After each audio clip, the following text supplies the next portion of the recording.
मित्रों नमस्कार, स्वागत है आपका हमारे YouTube चैनल में। आज हम बात करेंगे नवरात्रि के बारे में, घट स्थापना के बारे में। वह किस नवरात्रि पर देवी के कौन से स्वरूप की पूजा की जानी चाहिए, इन सब चीज़ों के बारे में। तो आइए मित्रों हम शुरू करते हैं। मित्रों मुख्य रूप से वर्ष भर में 2 बार नवरात्रि आते हैं। प्रथम नवरात्रि चैत्र मास में शुक्ल पक्ष में, और द्वितीय नवरात्रि शरदीय नवरात्रि जिनको हम कहते हैं वो आश्विन मास में आते हैं और आश्विन मास के शुक्ल पक्ष की प्रतिपदा से शुरू होते हैं। इसके अलावा अन्य 2 बार और नवरात्रे आते हैं जिन्हें गुप्त नवरात्रों के बारे में भी जाना जाता है। चैत्र नवरात्रों का आरंभ चैत्र मास के शुक्ल पक्ष की प्रतिपदा से होता है और शरदीय नवरात्रों का जो आरंभ है वो आश्विन मास के शुक्ल पक्ष की प्रतिपदा से होता है। इस दिन ही कलश स्थापना या घट स्थापना की जाती है। तो आइए जानते हैं कि नवरात्रि के 9 दिनों में माता के किस स्वरूप की पूजा की जाती है। नवरात्रि के पहले दिन माँ शैलपुत्री की पूजा की जाती है। शैलपुत्री देवी दुर्गा के 9 रूपों में पहला स्वरूप है और ये नवदुर्गाओं में प्रथम दुर्गा है। पर्वतराज हिमालय के घर पुत्री के रूप में उत्पन्न होने के कारण इनका नाम शैलपुत्री पड़ा। माँ शैलपुत्री के दाहिने हाथ में त्रिशूल और बाइने हाथ में कमल पुष्प सुशोभित है। मित्रों नवरात्रि का जो दूसरा दिन है वो माँ ब्रह्मचारिणी की पूजा की जाती है। उस दिन माँ ब्रह्मचारिणी नवरात्रि पर्व के दूसरे दिन इनकी पूजा की जाती है। ब्रह्मा का अर्थ है तपस्या और चारिणी का अर्थ है आचरण करने वाली। इस प्रकार ब्रह्मचारिणी का अर्थ हुआ तप का आचरण करने वाली, इसलिए इनके दाहिने हाथ में जप की एक माला है और बाएं हाथ में कमंडल रहता है। अब बात करते हैं तीसरी शक्ति अर्थात चंद्रघंटा जी की। नवरात्रि का तीसरा दिन माँ चंद्रघंटा जी की पूजा की जाती है। माँ चंद्रघंटा की कृपा से अलौकिक वस्तु के दर्शन होते हैं, दिव्य सुगंधियों का अनुभव और विविध प्रकार की दिव्य ध्वनियों को माता की कृपा से ही संभव हो पाती हैं।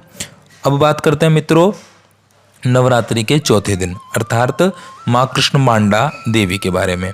माँ कृष्णमांडा देवी की पूजा नवरात्रि के चौथे दिन की जाती है। जब सृष्टि का अस्तित्व नहीं था तब इन्हीं देवी ने ब्रह्मांड की रचना की थी, अतः ये ही सृष्टि की आदि स्वरूपा आदि शक्ति कहलाती हैं। माँ की 8 भुजाएं हैं, अतः ये अष्टभुजा देवी के नाम से भी विख्यात है।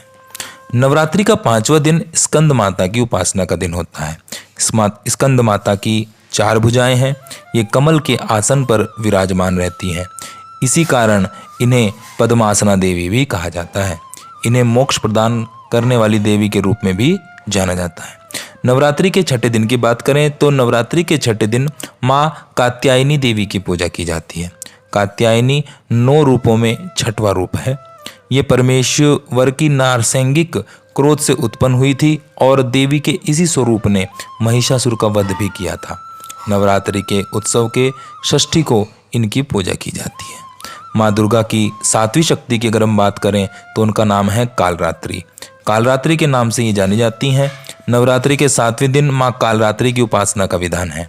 देवी कालरात्रि को व्यापक रूप से माता देवी काली, महाकाली, भद्रकाली, भैरवी, चामुंडा, चंडी, दुर्गा आदि कई विनाशकारी रूपों के नाम से जाना जाता है।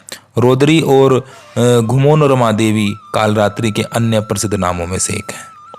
माँ दुर्गा जी की 8वीं शक्ति का नाम महागौरी है। नवरात्रि के 8वें दिन अर्थात दुर्गा अष्टमी के दिन महागौरी की उपासना का विधान है। इनकी शक्ति अमोघ फलदायिनी है। ये सभी प्रकार से पवित्र और अक्षय पुण्य को देने वाली हैं। माँ दुर्गा जी की 9वीं शक्ति के बारे में अगर हम बात करें तो माँ नवरात्रों के 9वें दिन इनकी पूजा की जाती है और इन देवी का नाम है सिद्धिदात्री। ये सभी प्रकार की सिद्धियों को देने वाली हैं। नवरात्रि पूजन के 9वें दिन रामनवमी के दिन अर्थात इनकी उपासना की जाती है, इनकी पूजा की जाती है। इस दिन शास्त्रीय विधि विधान और पूर्ण निष्ठा के साथ साधना करने वाले साधक को सभी सिद्धियों की प्राप्ति हो जाती है। ये देवी सभी सिद्धियों को प्रदान करने वाली देवी कही जाती है। इन्हीं की पूजा के बाद अगले दिन अर्थात दशमी के दिन दुर्गा विसर्जन का विधान है और नवरात्रि व्रत का पारण का विधान है। तो मित्रों ये जानकारी आपको कैसी लगी हमें कमेंट बॉक्स में लिख के ज़रूर बताइएगा। साथ ही आपको और किस विषय में जानकारी चाहिए यह भी कमेंट बॉक्स में हमें लिख के ज़रूर बताइएगा। अगर आपको जानकारी या मैसेज या आपको ये वीडियो अच्छी लगी हो तो मित्रों प्लीज़ इस वीडियो को शेयर करें और चैनल को सब्सक्राइब करें। धन्यवाद। जय माता की, जय श्री राम।